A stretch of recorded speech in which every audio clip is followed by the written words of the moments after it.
right. I've got it over here. I think we're set. Are we live? We're live. Hey. Alrighty. Good morning. Good morning, everybody. Here we are. It's Wednesday. Facebook Live We're day. back in the swing. The holidays are over. Well beyond us. So we are set to go. I'm going to come in and see if we are up and running. Do you want to check it on your computer over there? Emily Miller? I am. Got it. I am. And we're good to go. All right. Well, if it's Wednesday, it must be Facebook Live. Indeed. I'm Kate Richburg. Emily Miller. That's right. And we're here every Wednesday with you to share some love, drop some beading knowledge. And I know we've got Janice on the other side of the, on the other side, I'm smiling at Brandon real quick, on the other side of the keyboard over there. So it's great to see everybody. And the other side of the country. Hi, JP. I hope it's nice over there. I bet you're getting some snow. Well, today, just as usual, I'll get a few things out of the way. You know, if you're watching this later, some of you get to watch this live, and we really love it when we watch this live because we can interact and chat and all those great things. It makes our week for sure. But if you're watching this later, you can watch it right here on our Facebook Live channel, our Facebook Live page. You can also catch us on our YouTube channel, beadshop.com. And the YouTube versions don't have the chit-chat running, so sometimes it's kind of hard to tell what's going on over there. So, well, not always, but if you do watch us on YouTube and you kind of want to skip this kind of beginning introduction, all you need to do is get that cursor and push it forward about 15 minutes, and that learning will start in at about 15 minutes after the video starts. And of course, you can find this video also embedded on our website at beadshop.com. We have a whole page of learning for our Facebook Live broadcasts.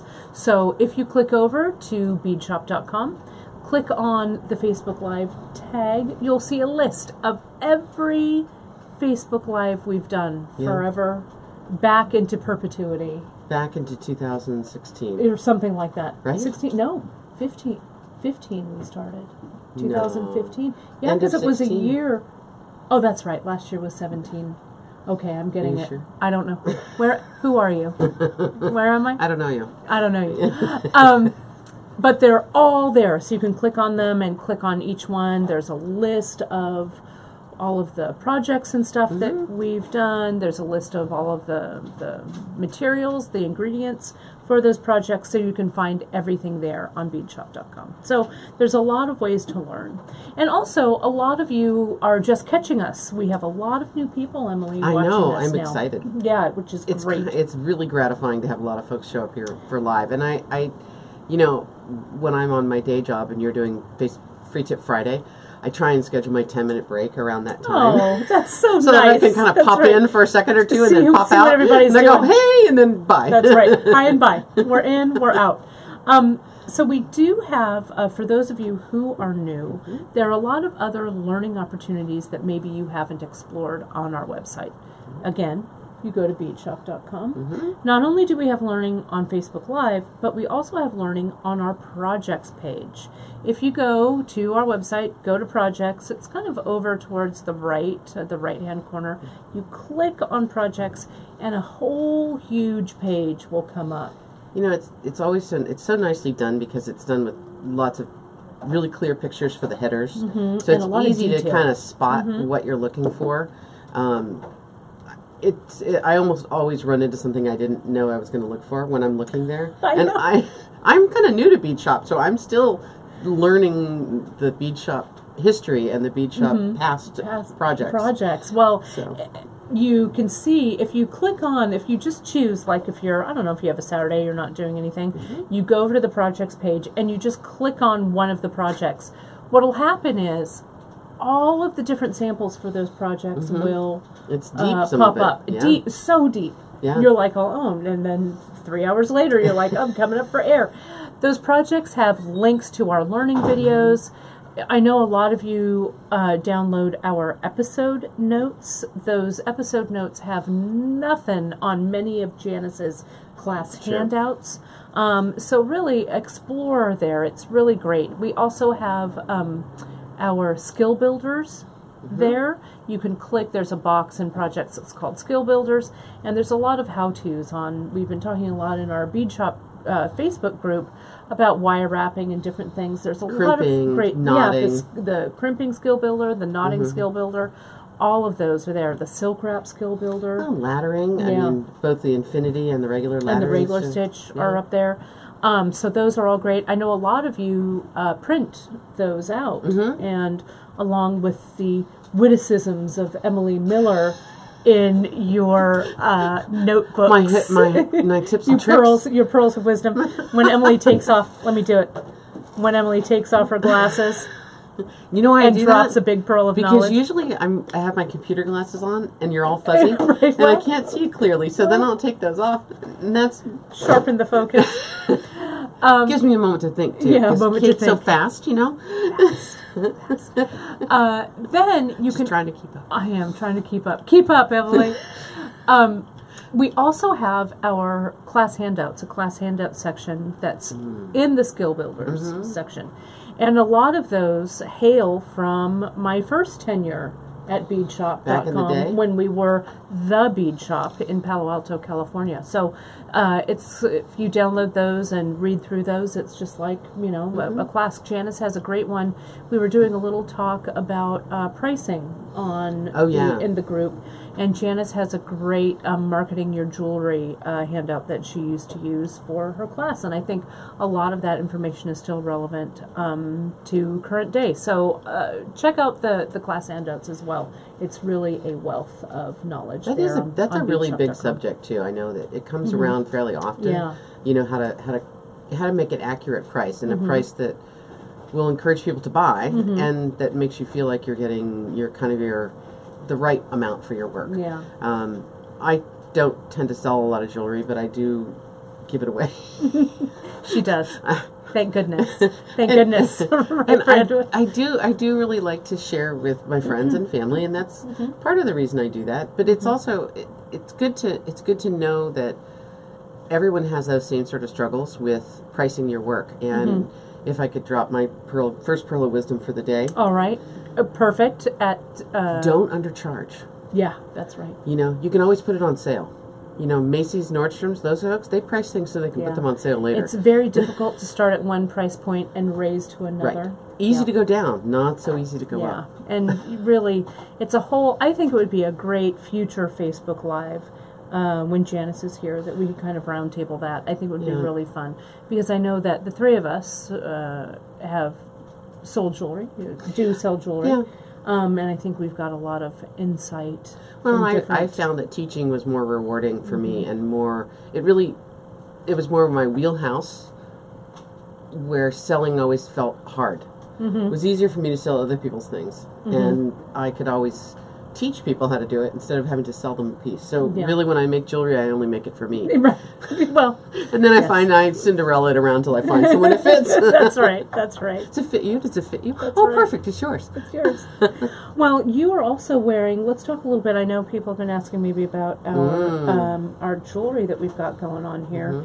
You are wearing. You know, we're doing doing our planning stages for 2018. And we're jumping in with some wire pieces. Emily's wearing a wonderful wire piece that we're going to be visiting some of those techniques with. And I thought I would jump in and do a little bit of layering. You know, I love that as a necklace. You recognize this, and you guys should recognize this. This was our year-end wrap that I'm also wearing as a necklace, which is good. I think a necklace as a bracelet as a necklace is the best. I think it is the best. Yeah. And then this is the harvest wrap. That's kind of, I don't know if you guys noted the similarities, but this was a free tip Friday. Let me get it untangled from my earrings. This was a free tip Friday I did a while back with the September harvest mix. But it really has the same techniques in it that this year-end wrap does, except I used a few of our check glass drops and stuff here. So, you know, a little bit, why not layer? Why not, indeed. Really. That's all we have to say. There really isn't layer. anything else to say. Yeah. You know, the wrap bracelets, I think one of the the things that made them so popular is that it does feel like multiple pieces, but it's only one. And the ease of just putting on one thing and getting all that oomph out of it is really nice, you know. And this kind of follows that same thing. That same ease. And the same thing we did with the patterning with stones, you know, that long necklace that you could wear as a wrap. I almost wore patterning with stones with this, but I thought I shouldn't gild the lily. I like this kind of purple and the brown, I think, kind of. Yeah, it's kind of good. Yeah. I think. Yeah, the copper. So that's what we've got going on. Well, I think... Can you zoom in on Emily's? Just Emily's pretty. That is such a good... Often I'm looking to try and get some... it's such a good piece. Something in my neckline that works well. Yeah, it's really, really nice. And I love that you used... looks like you've got some mother of pearl and some fun things in there. Pearls, mother of pearl. And I think a actually, vintage feel. you know what? I actually think that this bead, believe it or not, you know where that comes from? Right there. No. There was a little store in San Francisco, this kind of cool bead store on Valencia and 22nd Street that I would go to occasionally. You are so funny, Emily. And it was run by this kind of quirky lady. You are funny. Named Kate Richburg. It was called That's Bedissimo. funny. That's from old Bedissimo days. I'm pretty sure I That's bought funny. that from Bedissimo. Did you really? Yeah. Did I charge you full price? I'm sure you did. Good job, That's fine. me. No, just kidding. You know, Oh, I can't ever go into a bead store without so buying funny. something. It is true. Because I feel like I'm there to support them. That's you know? right. Well, thank you. You're welcome. Thank you. I remember where I got every bead. It was fun. I know. We still remember our first bead. I remember the first bead I ever bought. Yeah, it was fun. Fun. Good times. The NPR. Yeah. Good times. Fun. Well, let's jump in. We have got a great project to make today. We are in seed bead school today. We are. It is. It's seed bead school. That's right. You know? Seed bead school's in session. So one of my favorite things to work with in seed beads is working with brick stitch.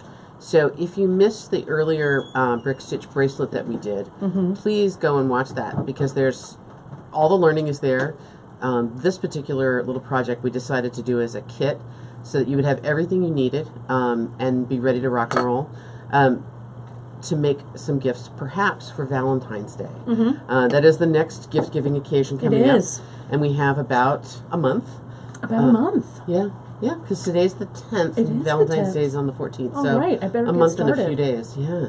And we put the kits into little gift bags that you can then reuse to gift away. The kits are so...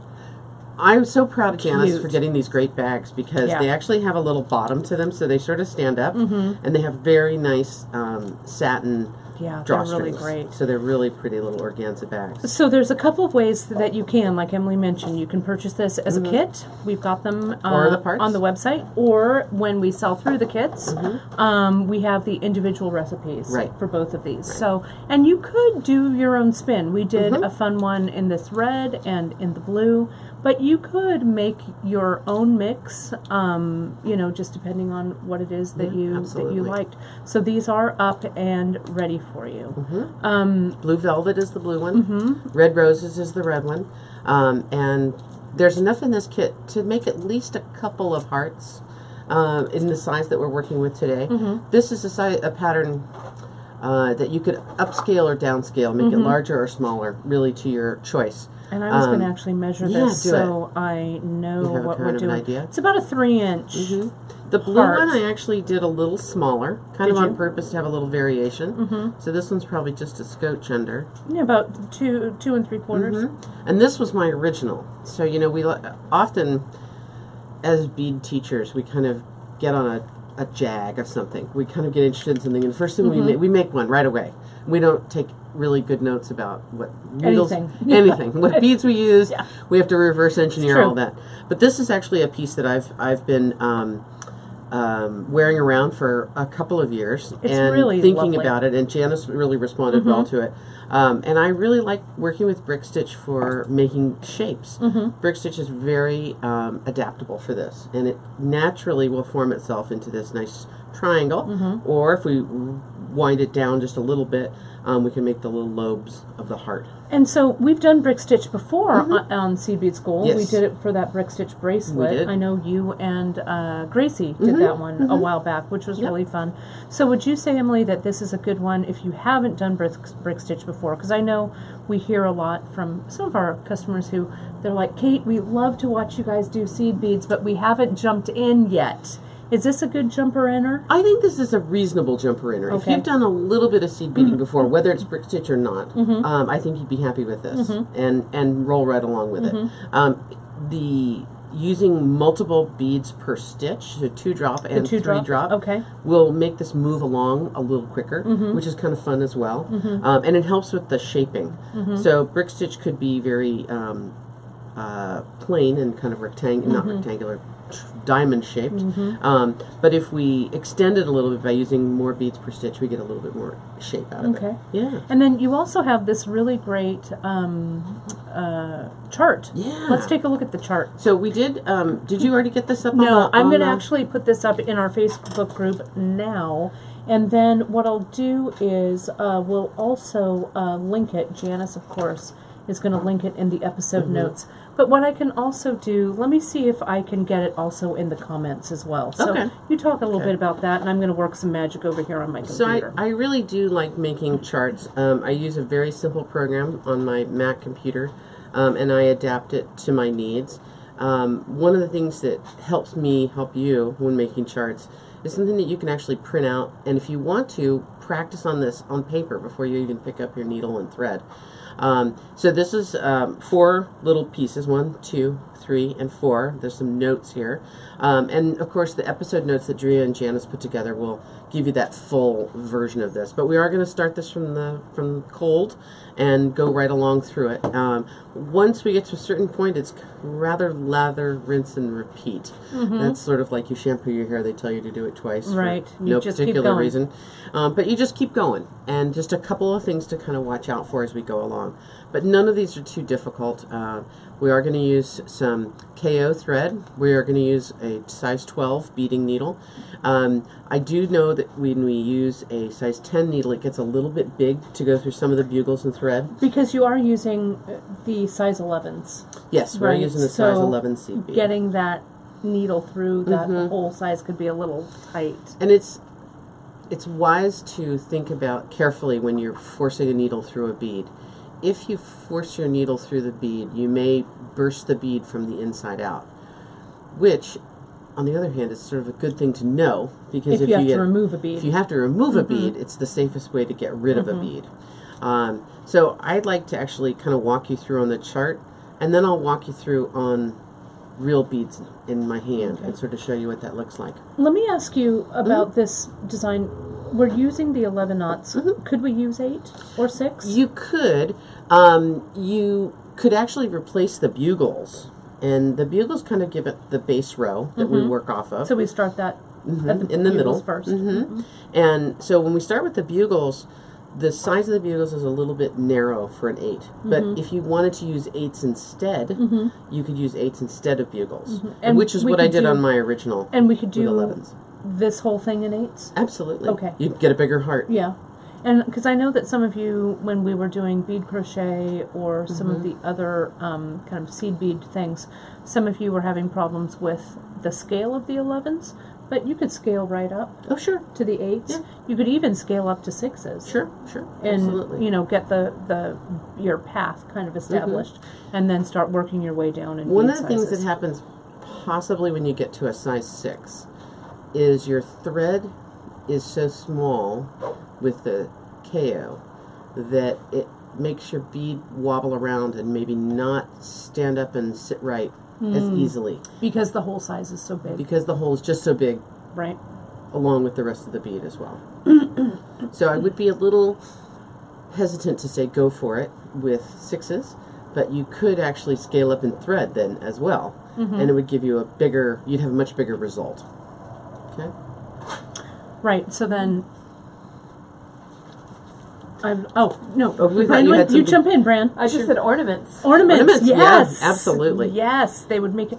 You know, because people like to put up trees for a lot of things. That's now. true. That's true. You could have a heart tree. Well, and I think this would makes a great pendant. You could certainly put it on a cute little safety pin and hang it as a pin. You could add it to a ribbon, and it could be a really nice bookmark. You could hang it on a frame of someone you're trying to send love to. I have a friend in the Midwest who's going through some health issues tomorrow, and I'm hoping to finish this heart and have it be ready for her when she comes back to the Bay Area. Nice. So I'll give her a little something to think of her about and let her know that I'm thinking of her. You know, when we talk about jewelry and sort of the memorabilia part of it, I think it's kind of, a lot of jewelry has that to it, you know, and has some sentimental value to it. There we go. Any bookkeeping I got to do? Nope, I've just put up, let's see, I've just put in the comments here the link. I just did a public link from the Google Drive. So I think you guys should be able to open that right up if you click on it. But of course, this chart will be in the episode notes when they're downloadable on Monday, and I'll go ahead and link it in our Facebook group as well. Somebody did ask how well the light would shine through them, like if you put it in a window or...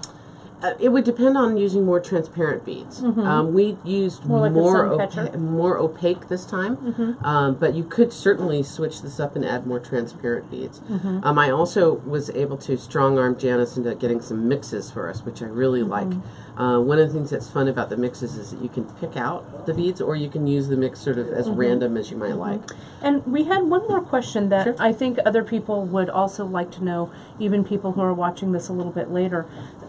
The program you work in. Oh, so strangely enough, I use the word processing program called Pages. Pages, yeah, and it's a Mac program actually. Yeah, and it allows you to blend together graphics and text very nicely and very easily. So you know, when I put these together, I figure there's probably anywhere from 4 to 6 hours per page of something that I put together in work background in this. Well, and especially with this, with all of this color that you've done and stuff like this, you actually introduced me to Pages, and I use it a lot for my class handouts as well. And it's something that we use here at Bead Shop also, and we find it to be pretty handy. If you do have an iPad, there's an iPad version of Pages. And I've used it as well. Yeah, which is really handy. It lets you edit photos in the page and everything, so it's kind of nice. It's great. Okay. Okay. Well, shall we shall we jump in? Let's do it. Let's move this camera, Bran. Sure. And let's get this show on the road. While we're doing that, my mom asked, she's going to scale this down to 15s. Go, Gwen. That's right. So you can scale it any way you want. And you know, you don't actually have to scale down to 15s. You could just make it smaller. A little smaller with 11s. Okay. Yeah, absolutely. Fantastic. Yeah, and yeah, they'd make lovely earrings. Great. Yeah. Great. All right. Brandon, I think I'm going to move into you just a little bit. I'm going to move some of my beads out of the way and move towards the camera just a tiny bit. I'm going to take this whole area. Yeah. She's got the whole area in her hands. And I can tighten in on things or keep it out, and we can go from there. Okay.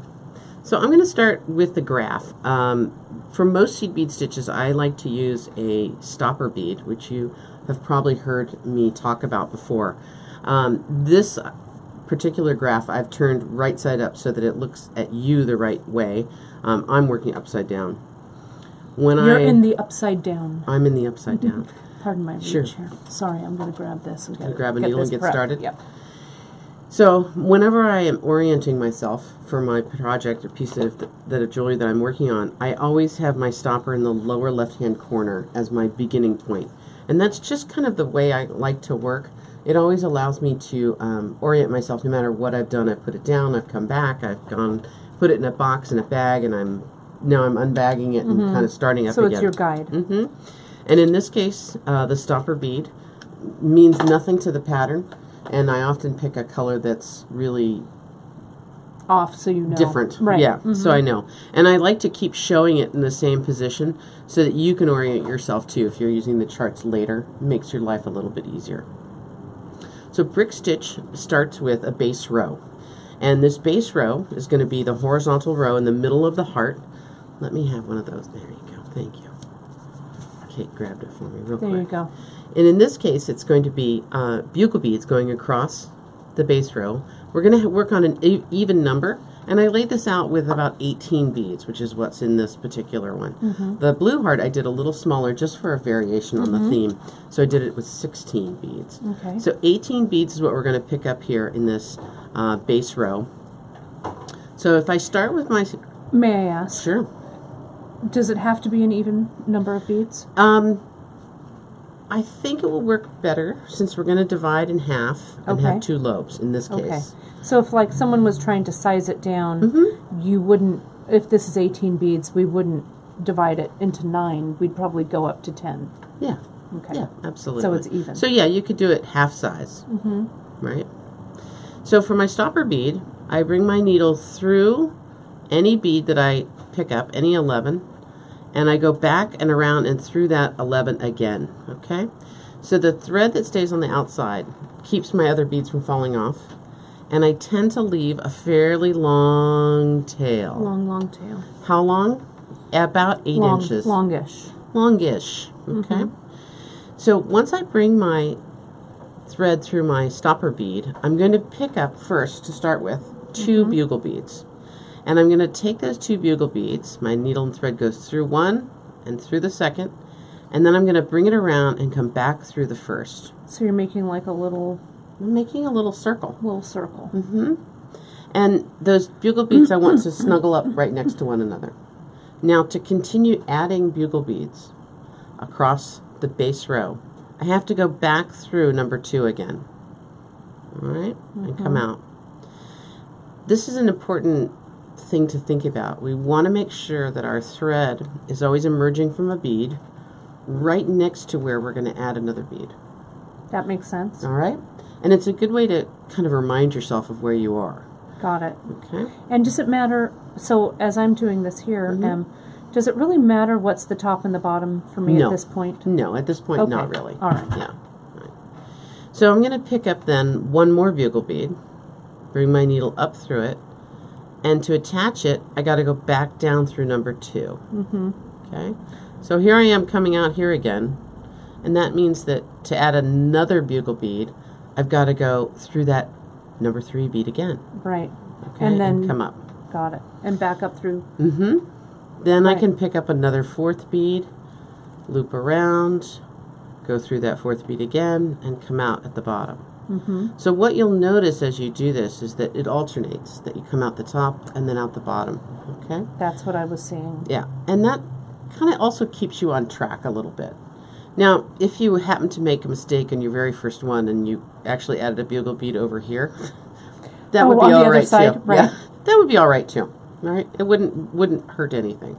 But once you've established past the second or third bead, you're going to have to keep going. So pick up number 5, loop through 4, got to loop around back through 5 to come out at the top so that I can pick up a new bead. And I'm going to continue that process.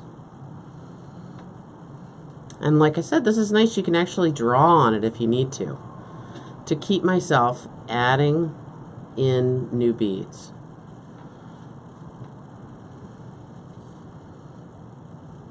Yes. Right? Is that working for everybody? And the tension, pretty much if you just keep that tension fairly even, the bugle beads, what I'm seeing here is they line up pretty nice together. Yeah, perfectly. This is also a moment where you would want to exclude any bugle beads. Well, not throw them away, but just exclude them from this pattern. Any bugle beads that are very long or very short. Right. Right? Because you want them to be the same size. You do. A little bit of wobbliness is not a critical error, but a big difference is something you'd want to avoid. So let me ask you, like in the one that you did without the bugles in, Sure. that center line, this it's all one color. So you just approximated the bugles with multiple 3 size 11s. 3 size 11s. So if you don't have the bugle like this, or you don't like that or you color. don't want it, or you don't want to have that across, you would just do that. Whoops, sorry, with the 3. Yeah. The 3 beads. So you can actually use 1, 2, or 3 11s as your base row. I actually find that having 111, which is what we did in the, I think in the brick stitch. No, in the brick stitch bracelet we did 3 11s. Yeah. Having 111 is hard to see. Kind of hard to hang on to, And right? hard to hang on to a little bit. The bugle beads are, this is a classic way to do brick stitch. And so this is a nice, nice callback. But it also gives you a little bit to hang on to and a little bit to work with. Right? So you'd progress. There you go. So look what I've got so far. I'm going to make this down half size. Okay. You're going to get small. Yeah, I'm just going to get small. Okay. Just so Do it. maybe I can be fast. All right. So what I put on here was 2, 4, 6. Is that 10? I thought I had 10. Sorry, Brandon. Let me. 2. Can I show 4, you a trick? 6. Sure. You did it. To count the edge, the sides, right? So if you fold it in half, you're so smart, Emily Miller. then you only have to count half. And you can Smart. line it up and see if you've Look at got an that. even number. And I think that you 2, need 4, you have an 6. even number. I do. Yeah. 2, 4, Pull your fingers 6, over 8, here in the 10. middle so people can There we see. go. So this is I've got 10. kind of a quick way of approximating how many you have and giving yourself the evenness. Smart. Brandon, question? How much thread did you cut? Oh, good question. I haven't cut any yet. She hasn't. I have, but I just lop some off. But are you ready to jump in with yours, Em? I could be, yeah. Yeah, let's do it. So when I'm going to start with a piece of thread for any seed beading stitch that I do, it's the same every time. It's about 1.5 yards. Longer than that, and you're going to be spending time untangling your thread. Shorter than that, and you're going to have to change threads too often. If you find that you are one of those people who just wants to have miles and miles of thread and never have to change your threads, good luck with that, first off. Because it's going to tangle. Because you're going to have tangles, and you're going to put it away, and then you're going to take it out, and there's going to be a big old bird's nest in the middle of it, and you're going to say, oh, I should have just done a shorter thread. So I really recommend about 1.5 yards at maximum to work with. Less than that, and you change your thread too often. More than that, and you get tangles. Tangles. So when I finish this brick stitch base row, Going all the way through. all the way through, I do one more little step Okay. because I like my base row to be nice and even. I get all the way done, my needle comes out. I actually just go back through You just each zigzag it bead. through? I call this a serpentine, Okay. right? Just up and down, up and down, up and down, all the way back through till I get back to square one. Got it. And you're not doing the circle. This Nope. is just an S. This is just an S, Okay. up and down, all the way back through. I'm S-ing as we speak. So that second pass, and with bugles, this is also a good point. Bugles can be a little bit sharp on the edge, on their ends. So this is extra thread, so it's a little more secure. And it does, you'll find that it evens it up and makes it a little bit firmer, so a little bit easier to grasp. And I can Okay? see that as It's we happening for are you? It is. It's happening. Awesome, awesome. There you go. Look how nice and even and tidy that is. Tidy. That That's looks me. good. Who's tidy? Kate's tidy. Awesome. All right. Right? So, okay. All right. So I've actually got one started over here Okay. that I thought I would motor along Yeah. with. And I have gone through my first, let's see, I did take my stopper bead off because it was giving me the bugs. But I have gone through my first row on the lobes. And I tend to work this particular project with the lobes first. And I did my first row straight across here using 2 drop. So, if I were to do that, can I do that on this real quick? Sure, yeah. Would I just do a mix? Does it matter? It's your thing. You do It's my whatever you gig. like, honey. I do. Yeah. Okay. Then I'm going to put on 2. Actually, What happened? you're going to put on 4. I'm going to put on 4, everybody.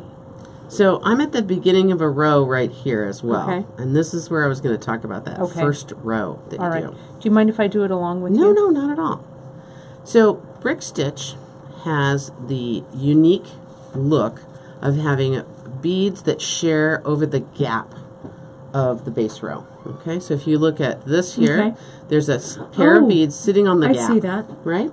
And So there's actually these- 2 pairs of beads side by side. So these are kind of like bricks in a chimney. They're not Correct. sitting one on top of the other. They're offset. They're offset. Got it. Yeah. Okay. So Hence, Brick stitch. Oh my god, mind blown. I know. All right. If you turn peyote on its side, it looks like this as well. Huh. And if you turn brick stitch on its side, it looks like peyote. All right. I know. I Neat, just- huh? Yeah. Mind blown. Rather. Yeah. Excuse me while I pick up my head off the floor. So when you do brick stitch, the first 2 beads of each row are different. And the way we're going to do them, I'm gonna draw them as if they're one bead, but you'll notice in the graph I did 2 beads and they're touching. So that's one row. The next row where there's a gap and then touching, that's the next row. Gotcha. All right. So wherever they touch, I'm actually using 2 beads, but I'm going to treat them as just 1 bead. Okay. And these are the lobes you're referring to is the top of the heart. Correct. Pardon me. So if I've got these 2, I've got these 4 here. you're correct. You're ready. So, okay. All right. So in between each of these pairs of bugle beads are loops of thread. These are what we created with that laddering stitch back here, right? We're going to use 2 sets of 2, so 4 beads. So 4 beads would be what I would pick up. And I'm going to take my needle and I'm going to pick up the second loop of thread. Just the loop. And I bring my needle underneath that loop, coming out. Here's my 2 beads. Okay. Easier said than done. I need to get a little closer so I can see it. So the second loop, not Got the it. first, but the second. Okay. And you'll bring our needle back out through the second pair. So this was the first pair you put on. This is the second pair. So I'm actually not going through a bead. I'm going Not under yet. the needle.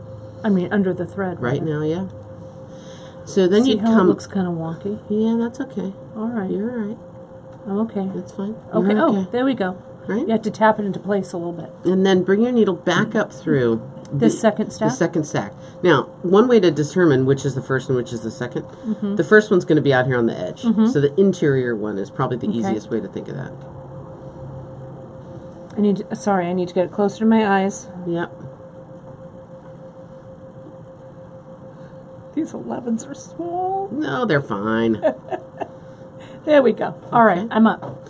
So I'm up. this is the first two stacks of this particular base first row, and they're going to be different each time we do them. The rest of the row is much simpler, but these first 2 are a little bit different. And so they're going to be different in what way? Just that they're fiddly? They're or? a little fiddly, and we do a couple extra little stitches. So okay? here's I've gone up, and they still look a little wonky. Right.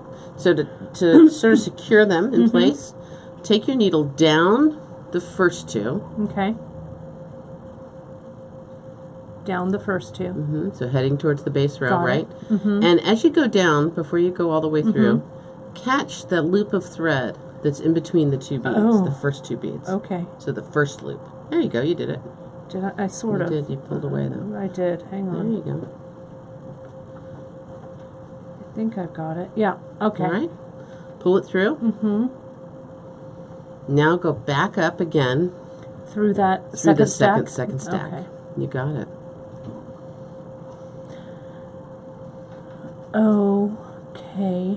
Okay. So you'll notice that now these 2 beads are pretty firm. Yeah, they're and they're pretty kind firm. of tidy up on top there.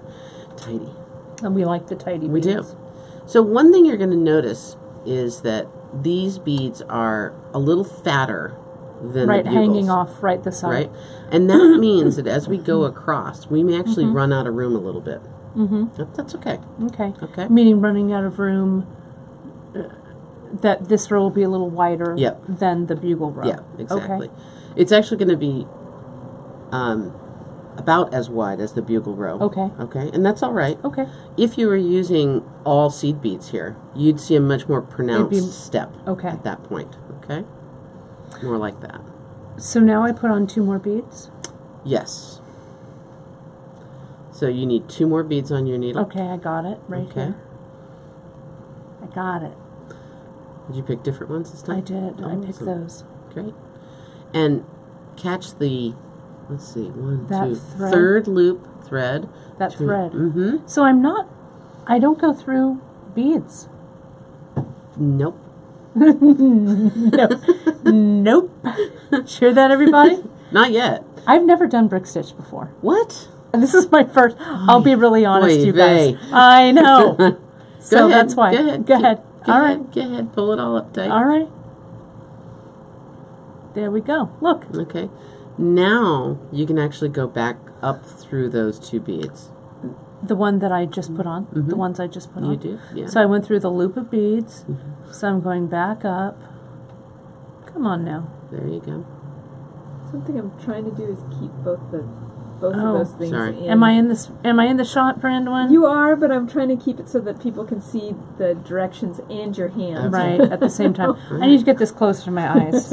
Kate and I both suffer from, we need another set of glasses, 3 pairs Oh, to deal with this goodness. stuff. Yeah, You know, Hang on a second. I totally understand that. I'm just like, focal distance is I have no idea killer. what to focus on because I'm like, I go over here and then Emily's drawing something and then I'm trying to get it in Kate's hands.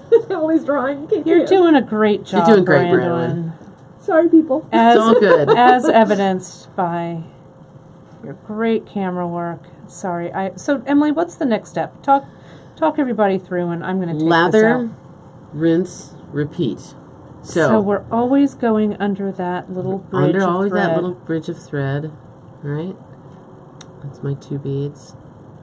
And down, catching that loop of thread, and back up again and out. Okay. So I have mine here. You do. I'm at a different row, but the process is the same. Okay. So here's my further along small blue heart. And I'm going to pick up a couple of beads. 4, because I'm doing the first stitch of the row. And I think I'm going to pick up 4 different pairs. Okay. Okay? And you know what? When you're trying to take your stitch out, what do? You take your needle off and try not to pull it back through. Right? So I've got 4 beads. There we go. All right.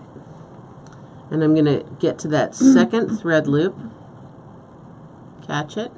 And I actually tend to go right between the beads themselves.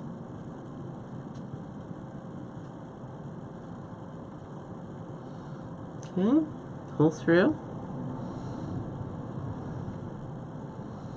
So there's my 2 little stacks sitting side by side. 2 of the metallics and 2 of the mix. I'm going to go up.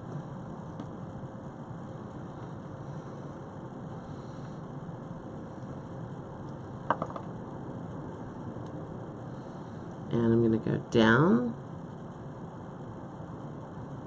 Catch the first thread loop, and then back up that second stack. Okay.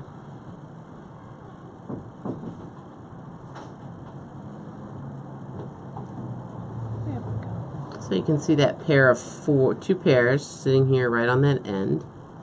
And now I'll pick up 2 more beads in a different mix here. I enjoyed working with all of these beads so much, but I have to say I think it's that cobalt blue Picasso that just really kind of makes my heart go pitter-patter.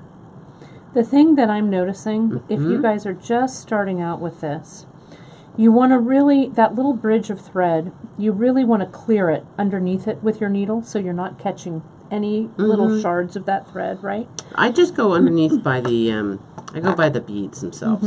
So I don't, although I'm catching the Right. thread. So you're kind of scooting your needle by the bead. Then also make sure, what I'm also noticing is, you guys might notice this, as you're going through, you want to make a complete circle, because I kept putting beads on, then going back up through them, and the beads would fall off. So you need to make a complete circle underneath that little bridge of thread, right? So here's my 4 across this row. So this is going to be analogous to this. It's going to be this step right here. Okay? Got it. And to make these lobes a little rounder on top, I moved down to single brick stitch instead of 2 drop. Instead of 2 drops, so that it's not as tall. Right. So Not it as looks tall. more like the top of a heart. Right. So doing it with single is the same. I'm going to pick up a bead. I pick up 2 beads for the start. 1 and 2. Come down, catch that thread loop. Back up 2, down 1, first thread loop, and back up number 2 and come out. So for this row, I only have the 2 beginning beads and 1 more. Mm-hmm.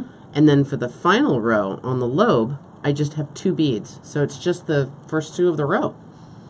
It's actually a lot easier than I thought it was going to be. Well, that's good. I don't know, for some reason, I don't know why I've never watched you brick stitch. I thought there was all this Hoo-hawing around? hoo-ha. No, not so bad. Not a lot of hoo-ha. Right? So the interesting thing about this brick stitch is that we're going to make our first base, we have our base row, and we're going to do our first row of brick stitch all the way across. So I'm almost there. Okay. And then we're going to break off and start doing the lobes. The lobes of the heart. Mm-hmm. So this is when you were talking about, I'm on my last one Mm-hmm. here, right? And I'm going to come up Mm-hmm. through this last stack of beads here. And so then I'm done with that row. Right. Right? That's it. That's all she wrote. So now, do me a favor, Kate, and Okay. count the number of beads you have now on this first row. Okay, I'm going to fold it in half. And remember, you guys, I'm making this half size as to what Emily made this big one. I used 10 rows of bugles as my base. So I have 2, 4, 6, I've got 8 Right. beads, and I had 10 bugles. Right. You should really have 9. I should. But the seed beads are a little bit fatter than the bugles Okay. themselves, because the bugles have those straight up and down walls, and the seed beads are a little bit rounded. Got it. And that's okay. Okay. It's perfectly fine. But I've got 8. That's fine. Is this also okay? Yeah. All right. So if you do more across, do more on your base row, that's going to be even You can less. have more. Okay. Yeah, you might only You be can off- have more room. Yeah. Yeah. Got it. But since this is smaller. Right, since I it's a little understand. smaller. So Okay. if you were to use seed beads for your base row instead of bugles, it would be 9 on that Okay. next row. The nice thing about coming out with an odd number from that base row is it allows you to have a center bead, center for, bead, the, I see. for your loop that you're going to use for hanging. Okay, it's fine to have an even number though, because we'll just put our loop between those 2 beads in Okay. the middle. Gotcha. Okay. So once we get through the first row of brick stitch, then we're going to break off and do Okay. the lobes. So I've got this 4 right here. So you're going to do, the next row you're going to do only across 3. Okay. Okay? So Kate's a little bit smaller, so she's going to do just 3 across. 1, 2, 3, and then down to 2. And I think your 2, I think you want to do single. That'll give you kind of a rounded top. Yeah, that's what I perhaps. was thinking. Yeah. Yeah. But what you've got there on your blue one, you can see with this regular sized one, Right. you do have that center in Right. I do have a center bead. Okay. And I think So- in this particular project, it's probably easiest to go ahead and stitch the whole lobe, both lobes, and then add your center loop. Okay. And that center loop's pretty easy to do. Okay. there. So let me ask. So I'm starting again, Emily. I put on 4 beads. Correct. Right? Always, because I only put on 2, and I realized that's not a 2 drop. That's just a single. Right. So there's my 4. Second thread loop over. There's that thread loop. No, this thread loop. Correct. Second thread loop. Correct. That one. Yep. And I'm coming down, coming down, coming down. Oh, and look. And now this is where you said it gets funny. So you're going to go back up these 2 guys over These here, guys, the 2, right, the these second guys. group. And then down through the first group. Mm-hmm. Come on. I know what you're all saying out there. Who's the boss of those beads? I'm not quite the boss of these beads yet, but I'm getting there. Okay, so there's that. And now I go down. Down, right? and then catch back the up. first thread loop. Go down. I'll get that first thread loop because I can't quite I'll see get you it. my pretty. Yeah, there it is. Yep. And then And back then up the back up second. through that second stack, right? So when I first learned how to do brick stitch, it was the first seed bead stitch I ever learned. I taught myself out of Bead and Button magazine No, back in the day. back in the day. I'm going to put on another stack. And in those days, you added each beginning of each row was 1 bead. And what it did was it left thread on the outside of the beads. And then I heard about this technique where you did 2 at a time on the first one. And that made life so much better, Yeah, right? and it really makes it look finished. So I was just going to have 3 here. Is that I think right? so. Let's see what it looks like. So there's my. I've got 3. I think you can go one more. One more. Yep. Okay. Go 4. Because we're visualizing what that These lobes are the gonna look lobes are like. going to look like, Yep. right? So I'm going to go here. I've caught that thread, and I'm going to go back up. And I'm dipping into this mix quite a bit. I like that mix. You know, I like you can it too. use, you could use different beads. You could have 4 different beads on your needle for that first stitch if you wanted. You could take one from the mix and one from the other, another color if you wanted. I'm in love with these jujube Yes. mixed with this vermilion, Yes. matte vermilion. So good. So pretty. So now I'm at the end of this lobe. So we're going to do this another 2 drop? Yeah. Okay. Do one more 2 drop, I think. Okay, so I'll do another row. So I'm going to put on 4, right? Correct. Because I don't need to, where we did this with this one, we serpentined back through and all that. We don't have to do that Ever now, again. right? Ever again. Never again, Emily. You know what I'm going to use? You talked about that jujube. I like that jujube. I'm going to use it. But I need 4. So let me get jujube and 2 vermilion. I'm making this up as we go along. And that's one of the nice things. Now, I tend to flip this over so that I'm always sort of starting at the same Working spot. from the same, that makes sense. That makes sense. And, you know, you can be a flipper or a non-flipper. Some people do, some people don't. It's okay either way you go, right? Okay, I'm going to get this a little closer to me. Yep, and I'm going to do you're another gonna one. Keep going. Yep. Okay, great. So each lobe that you make, if you decide to change the size down, is going to be, you're going to have to make some editorial decisions and decide on how chunky or how elongated and elegant you would like that lobe to be. Either way is fine. Oh, I missed a thread there. Let's go under there again. This is a kind of a clever little stitch, Em. Well, I didn't make it up, I have to tell you. It's older than me and you combined. That's pretty old. It's not that old. It's, oh, yes it is. This is... No, you and me combined. We're not that old. Well, brick stitch goes back to the Egyptians and the Native Americans. Okay, well, maybe not that old. And it's been around a long time, actually. I really like it because it is easy to pattern with, and it's really nice for building shapes. Yeah, it sure is. So it has a lot of things kind of going for it. So I've done now my 3, and I think you can kind of see that the lobe is starting to take shape, right? Yeah, absolutely. Now So now I'm going to do a single drop, I think you should do single drop now. Okay. Yep. So I'm just going to put 2 on. So 2, and I'll go under this second one.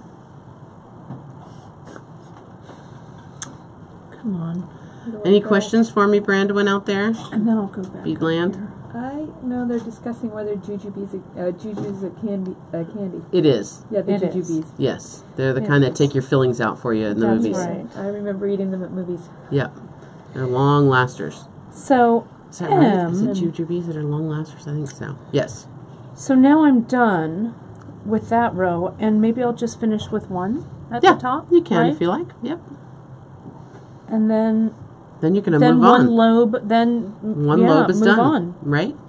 So what do you think you do to make the other lobe? Weave over to my starting point. Correct? Yes, And continue on. and continue on. Right? Yeah, just So weave over. really all I need to do once I'm done with one lobe is work my needle through, and I would actually go ahead and start right in and build my next lobe over here, right? So in exactly the same This fashion. is with this single little bead that I have here. That I looks am really gonna, cute. I am gonna have a thread show there. Yeah, that's right. all right. That's okay, right? Yeah. So I'm just going to look at that. I'm gonna go through, and I'm gonna weave, and I'm gonna go. Okay, I'm gonna go there, and then I'll go here, and then you were saying, should I weave out to here? Yeah. Right? Yeah. Okay. Going through So go down through row number 1. right here. Yep. Now, one of the nice things about brick stitch is if you have to move yourself around, all you need to do is catch a loop of thread in the next row down, and that helps you turn around. Oh, okay. Does that make sense? So I don't have to go through the beads. I could just go through the thread. Yeah. So, yep, catch the thread that's down here. Right here. So what I'm recommending that Kate do is she comes back down all these beads Pick another color. All these beads have thread loops. Right, okay. Right? Yeah. So as you come back down, you're coming this direction. Just go right under a thread loop and come back out. Oh, I see. Right? So it gives you a way to turn around. You could even go all the way through the bugle if you wanted and turn around that way. Okay. But there we go. I think I've done it, maybe. If I don't tangle my thread. Take a moment of zen. There we go. Okay. Right. So, come right back up this jujube. Right here. Cool. So, now I should just start my lobe from here? I don't have to go all the way to the end? Yeah, start right there. Oh, all right. Onwards and upwards. All right. Right? Okay, so I don't have to take it out over here. I just start there. Yeah, all right. come back down here a little bit more. I want to make sure Brandon can see you. Sorry, let me get my fingers out of the way. So Kate's coming out from here. She's going to brick stitch across here, and none of this will be attached, so you'll have your two lobes. When you're finished with that lobe, we'll do your loop. Okay? Okay. And then we'll head down to the bottom. All right. All right? I'm going to lobe. Lobe it. As we speak. All right. So, and we're just picking up, you guys, whatever little beads. Whichever one's turn you on. I like these little beads right here. And remember that first row, I'm picking up 4. Right? The first 2 beads in the row, every new row, are always doubled. So I noticed there was a little comment from Mimi that you have the I have the patience of Job. You know, Mimi, I don't know that I have patience, but I am super stubborn. And Janice and Kate will tell you how stubborn I am. That stubbornness, I turn to my advantage. When I'm trying to learn something new, I just refuse to give up. And sometimes, I know Kate will have this, and Janice probably has had this over the years, that your first thing that you make is not the most elegant one of the world. And then you have to go on and do another one to prove to yourself that you did have the right idea. And so I really do recommend to keep going. If you get that first one a little bit wonky, that's okay. You've got enough beads to make another one. Keep going. That's right. Keep going. And I've got my last 2 beads in my lobe happening here. And I think I'm ready to move down to my second lobe as well. So with yours being a little bit wider, you have a few more rows. I do. I've got, let's see, 1, 2, 3, 4, 5 more rows. So 1, 2, 3, 4, 5 more rows on mine. And, you know, it's one of the things that's the beauty of these beads that are, when we match them all together, they're a little less regular. So we have some bumpiness to this heart, and that's okay. Whose heart doesn't have some bumps in it, right? It's going to be something lovely. It's going to be something wonderful handmade that you made specially for someone, whether that's yourself or somebody else. I think it's a very nice thing to give to someone as a gift. And 2. Right? I think this is coming along, Em. I do too. 4. I need 4.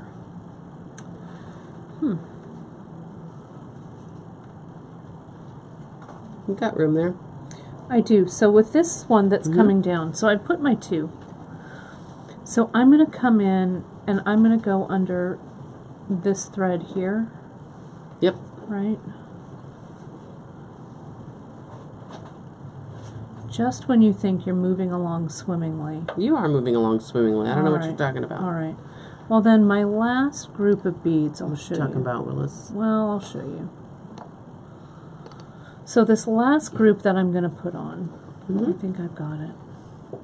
I'm going to put on these beads, and then I need you to tell me, I think I know where my thread's going to go.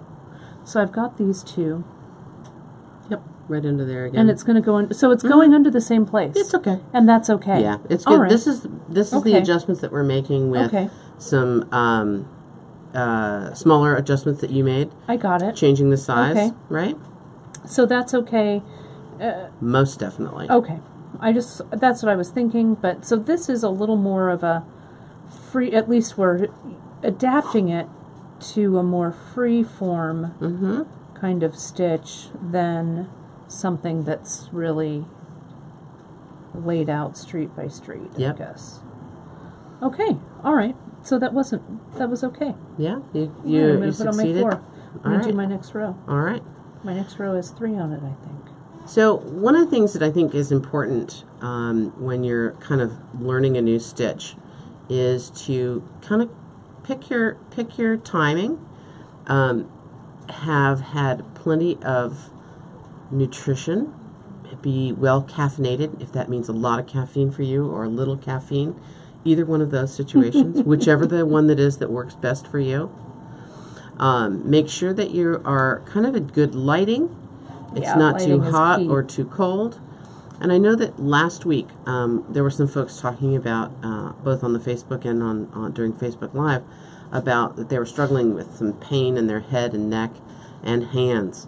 And I too suffer a little bit with my hands getting a little bit tired. So a good idea is to take regular breaks. So if you can set your kitchen timer, the one on your stove that won't ever shut off, you know, set your timer for 40 minutes. Give yourself 40 minutes to work. When that timer goes off, get up, go into the kitchen, turn off the timer, because that's usually the most annoying thing. Have a glass of water. Do something else for a few minutes. Unload the dishwasher. Stretch your hands. Look out the window at something far away from you as far as possible. Focus your eyes at a different focal length. Do some hand stretches. Move your hands around, move your body around. Then go back. Just help you. A very brief break for your muscles and hands will really make a difference. I know that many of us get very focused on our work, and it's really easy to forget. And then you have some pain, and you have to live with that and deal with that. Look what I've got there. I've got 2 lobes. 2 lobes. Kate Richburg, you did it. So now I'm ready to do this loop. Right. M. I think that's a great idea.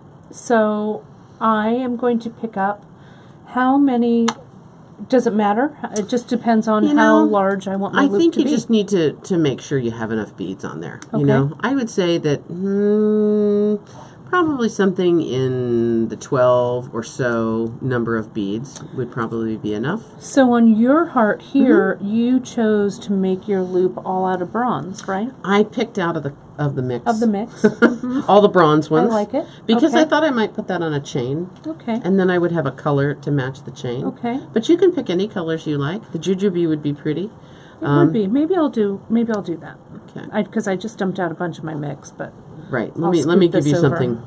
Let me change your mind right after you right fix there. it. Right. Let me just move those little guys over. I should have my triangles. I know I have a triangle in here somewhere. There we go. Let me pick those up. All right. So I'm gonna, for this size, you put 12. 12 is a good number. All right. Yeah, 12. 2, 3. But could you make your loop longer? Yes. If you needed to? 6. Yeah. You know, if you're going to stick a ribbon through there, 12 is probably a nice round figure. It should work just fine. All right, so here's 12 for me. Great. Oh, sorry. I looked down, Kate. Whoops. I gave you the wrong. You know what? I gave you the wrong thing. I was excited. I put on 12. I need to weave back to where my loop's going to start, right? Yep. I was so excited. Let me just weave back. There you go. You can head right down there. I'm going to head right to it. Yep. And how do you turn around at the base I'm round? going to get that little piece of thread. Yep. I'm going to go here. I'm going to go here. There we go. I'm going to catch that thread. Ease up on my death grip on my needle. Hang on a second. I'm going to get a little closer to my vision. There we go. I'm going to catch that thread And so I just come up, since I have even beads, right? Mhm. I've got 4 and 4. Yep, you're just going to come up in between. Come up on one side. Yep. Okay. That's fine. So now, where I'm going to start this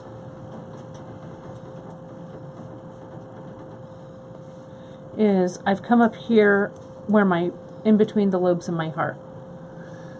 Perfect. Now Right. put on your 12 beads. Now put on my 12 beads. Yep. Okay. And you were a smart cookie. You saved your 12 beads over to the side there. did. I see that. I just have my line of 12 beads right there. We're just going to go right back. I'm going to go right back through. Come on now.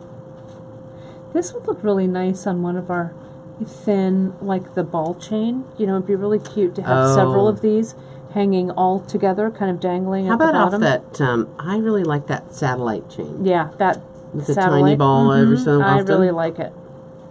So here's my 12. So now what do I do? Mm-hmm. So how about you go back down the hole you came out of? Okay. Like that. Mm-hmm. Okay. And weave yourself over to... There we go. My hands didn't want to grab that. Didn't want to get it. Beautiful. Okay. There's You're my little coming out here. Mm-hmm. And you can actually use your base row Okay. to weave yourself over to one side or the other. Should I go through this loop one more time? No, I don't think you need to. No? No, Okay. you're fine. And I'm just going to weave over to this end. Mm-hmm. All right. I'm going to get there. Yeah, you are. I'm catching up. I got my second lobe just about done. Awesome. And then we will move on to the point of the heart. Okay. The whole point of this thing. The whole point of this thing, Thank you. after all. Thank you. You're very funny, Kate Richburg. So now, let me ask you this, Emily. Let's say that I had a soldered ring component or something that I wanted to Sure. attach this to. Yep. I Oh. would attach this. I'd put my seed bead loop through it, Mm-hmm. right? Mm-hmm. And then You're, continue to stitch. Yeah. Right? Absolutely. If I'm using a jump ring to connect this, Mm-hmm. I can attach the jump ring later. Correct. But if I have something that's soldered, because you know how I feel About about playing soldering, with fire. that's right. Mm-hmm. So I would attach that there. Or you guys, if you were attaching this, let's say that you wanted to hang this in your window or something and you just wanted to attach it with a piece of chain, you could just stitch that loop right onto that chain, right? Mm-hmm. Instead of having a jump ring. Can I spill the beans a little bit early? I don't know. Can you? No. Kate's so fun at all. Nope. She's not letting me me spill the beans. No spilling the beans, but we'll spill the beans shortly. Mm-hmm. Now, since Kate's working on such a small little heart, Tiniest of hearts. we went ahead and built the loop out of her regular stitching thread. I'm working on a little bit bigger heart, and I'm going to use my tail from my beginning of my thread for that. Okay? Oh, that's smart. But you're right there, and you've got a tiny little Yeah. heart, so that's Okay. fine. So I'm going to use this tail, and I'm going to thread a needle on it and work my way back up in and make my loop there. That's clever. Okay? Mm-hmm. So if you're doing such a small little heart like Kate was doing, that's fine. You can just Okay. do it right there, and you're totally good. And now I'm just going to start my... Magically, yes. Okay.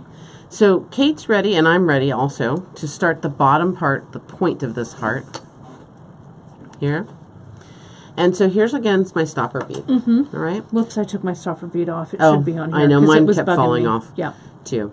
So this one is a combination of 2 and 3 drop. And the 2 drop gives us a little bit of thickness, but the 3 drop helps us build that point. Oh, you know what? I didn't even notice. That's 3 rows of beads. Mm-hmm. These are 2. I Yeah. see. So I did 2 rows on the bottom half, right, to give me a little bit of width and stability.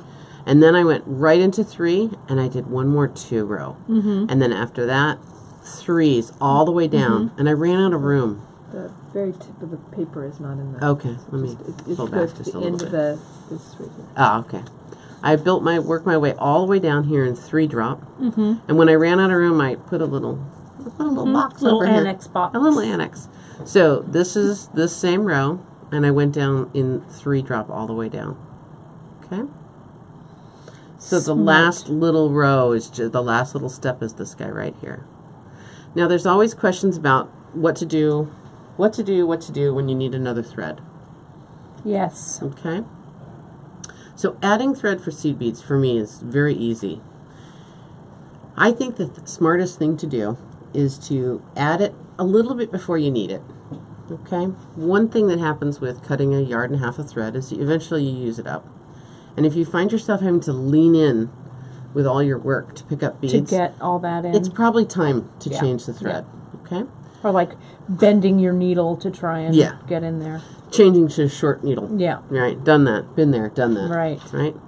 So let's just say, for instance, that I got to this row right here, and I'd finished it off, and I had no more thread. I had a very short thread here with my needle on it. Okay.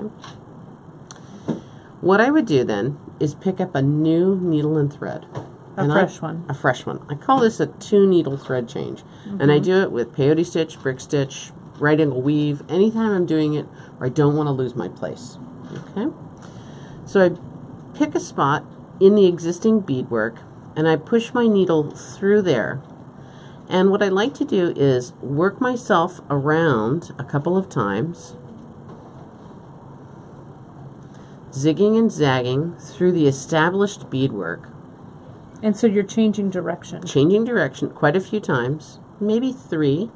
To lock that thread in place. And then I come out exactly where my old thread is. Smart. So there's my new one. And I'll just let my old thread kind of hang out down there. I like to take the needle off sometimes so that it's not poking me. And I will, with this new thread, to pull on it to make sure it's tightly established, trim off the tail. If I had any tail back here at all, I'd trim it off. And then I'd go ahead and go on working. And I would work for a few rows, then go back and pick up this and weave that back hanging out old thread and weave it into my new weaving. That makes sense. A couple of times with a couple of thread changes. Okay? Directional changes. Directional changes. Got it. And then clip off that thread and it's done. Got it. Okay? Same thing if you have a thread coming from your stopper bead and you want to weave it in. Just take the stopper bead off and do some working around. On peyote stitch, I like to think of a diagonal, kind of crisscrossing itself. But with brick stitch, we can go up and back and forth pretty easily to get that taken care of. So you don't tie any knots, no glue, no nothing? Nope, no glue, no knots. Nope. Yep, that makes sense. Right. So each of these stacks, as they get to be called, of beads, are 3 beads, but I'm treating them like 1. Right. So it's only as if I was using 1 bead. So let me ask you, it looks like you're tapering down every row? Every row gets shorter. So brick stitch, because we're sharing the thread loops from this base row, it's going to get 1 narrower as it goes down. And it just happens? It does happen naturally. It happens naturally if we choose the second thread loop as our first thread loop to pick up with. I see, because it's moving it over 1. If, for instance, we chose this thread loop to put our seed bead on, that's how we would stack it. Our seed bead would stack out here. Got it. Yep. So you could use that to your design advantage. Of course. If you were... Yeah. Brick stitch is kind of nice because it's something that you could actually add on. Let's just say you went along and you were doing your heart and you thought, after that first row, you went, you know, it's a little narrow. Maybe I should have added a couple more beads in my base row. You could actually stop, add a couple more beads, and then pick right up again and start off again. So you can actually add space or add rows anytime on brick stitch. So there's row number 1. Row number 1, right? Right. So now we'll just keep. So you did a 2-drop row. There, how many? So I did 2 2-drop rows, and then a 3-drop and a 2-drop, and then 3 drops from then on. I'm going to go ahead. There was a couple of other questions about, or people were asking for the link to your to the graph. This again. So I'm going to put it in one more time. Do it.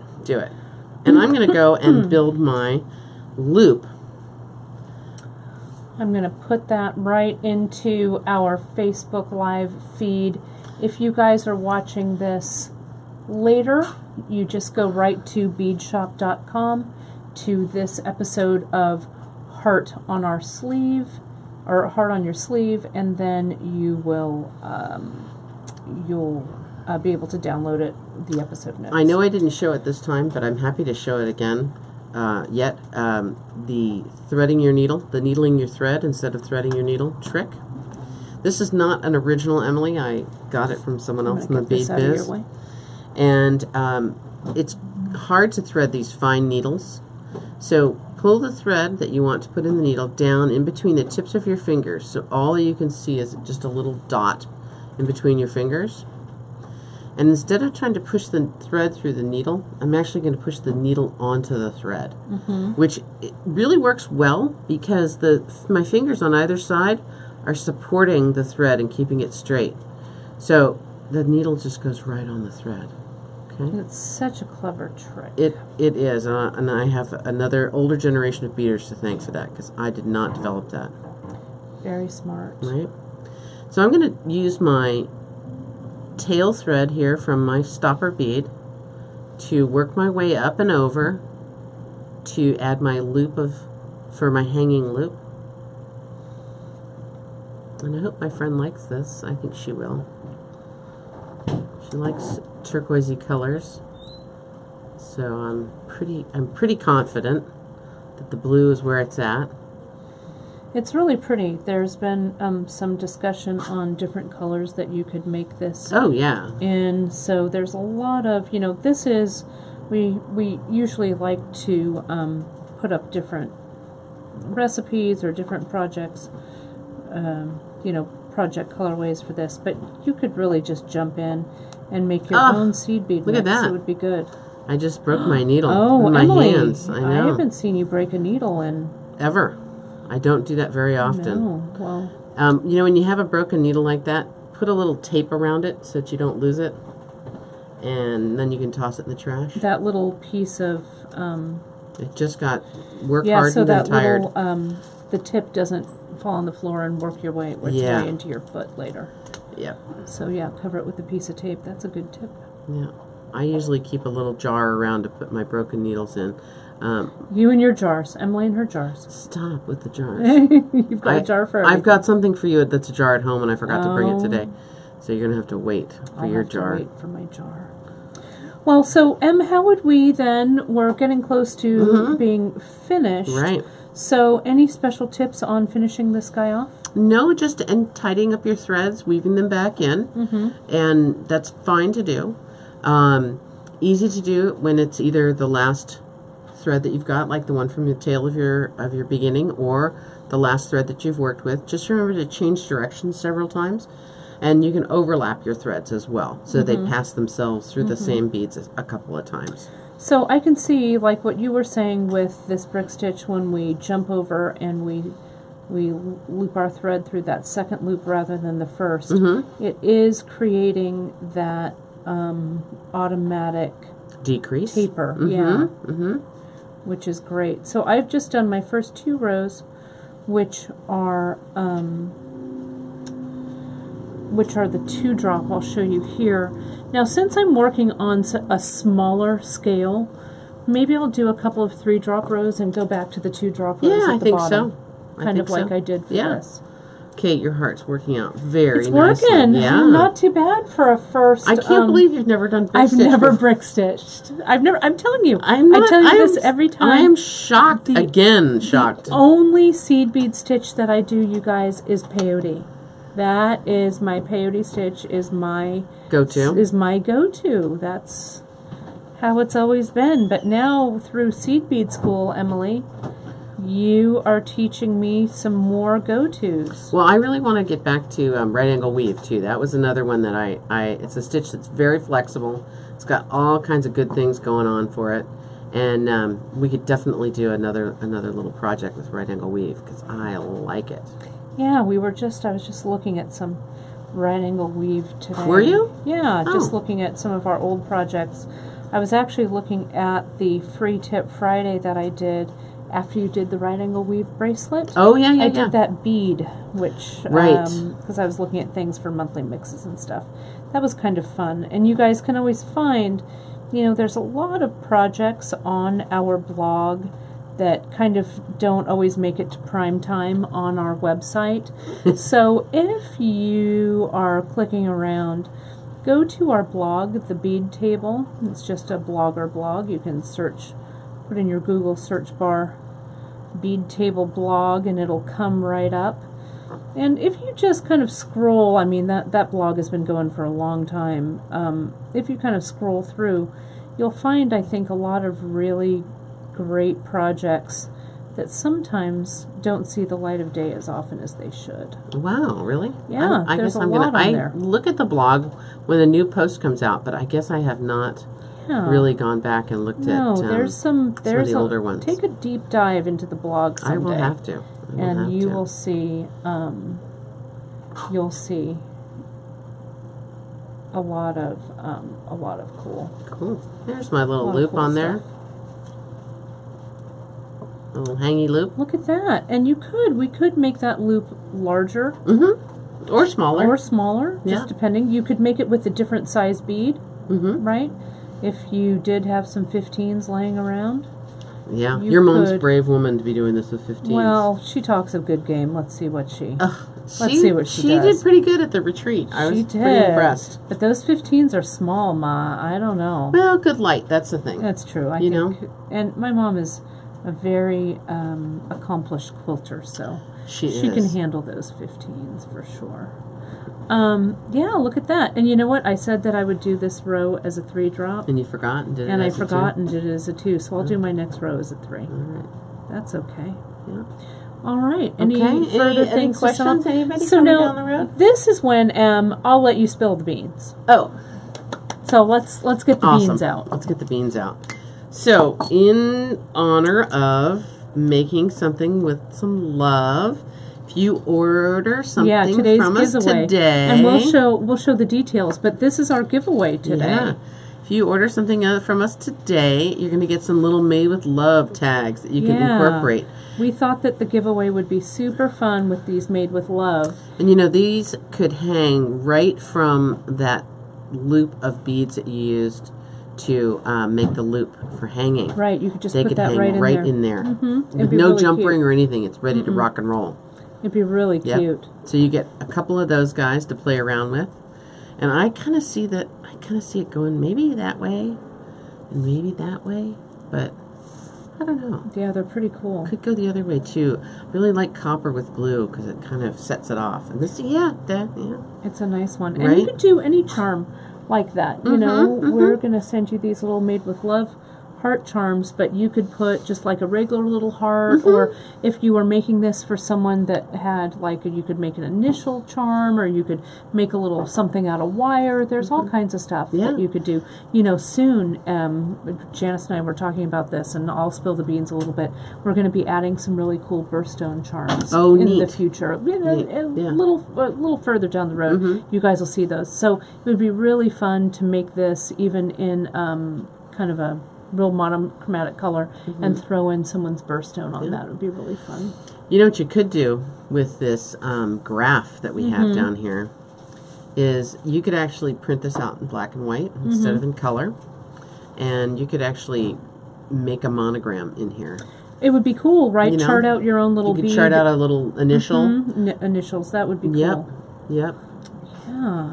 I like all. I Yeah, like wouldn't that all be of nice? those choices. Yeah. About that. Did they? Yeah. Somebody Oh, said good. something about putting their name or Yeah, Yeah, it'd be absolutely. really So, but clever. just print this out in black and white, and then you can use colored pencils on it to kind of help you keep track Yeah, of it'd where be you really need to fun. work.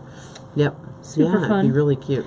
Well, Brand, let's wrap this I broadcast hope you guys up. love this little heart project and go and make bunches of them. I'm getting really close. I'm almost done. You're I'm almost gonna be there. done. I know. We'll put it in the episode notes. My tiny heart. Your tiny heart.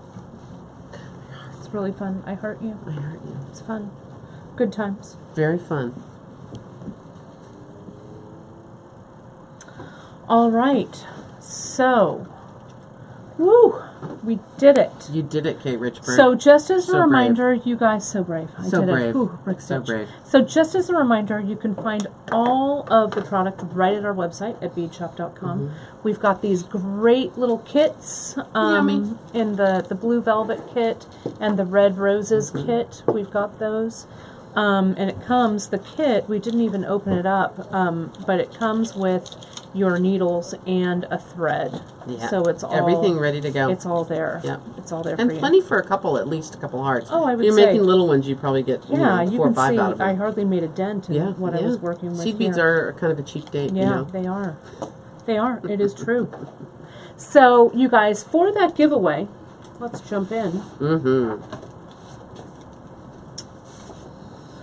Made with love. Today is the 10th. It is January 10th, 2018. So if you're watching this live right now and you jump over to beadshop.com, place that order of any size and write in the shipping notes, made with love, you get a little set. You get your charm giveaway. We'll send you one made with love in copper and one made with love in antique brass, Love which 'em. will be fun. And they're great for both of these Look colors. how cute that would be on there. It would be so cute. And you can hang it on the cute. You can hang it like right here. Yeah, on the corner. Yeah. Yeah, it's dark. Somebody already said that. No, it's Oh, below. It's oh, below. oh, sorry. Yeah. You can hang it. We were We're just looking at, gazing at it lovingly. You can hang it down on the corner like that. You could actually even hang it from the tip It would of be the cute. heart, of the It'd be point. cute. Yeah. And we also have, just for Facebook, we're Yay. announcing it on Facebook today, to midnight tonight, we popped in a 20% off for you guys. So you can just go in, everything 20%, heart 20, and you'll get that extra That's pretty good. that extra discount, and it goes through tonight at midnight, and tonight's the 10th. So if you guys have any questions, you know where to find us. You can always pop us an email over at info@beadshop, or you can hit emily@beadshop.com or kate@beadshop.com.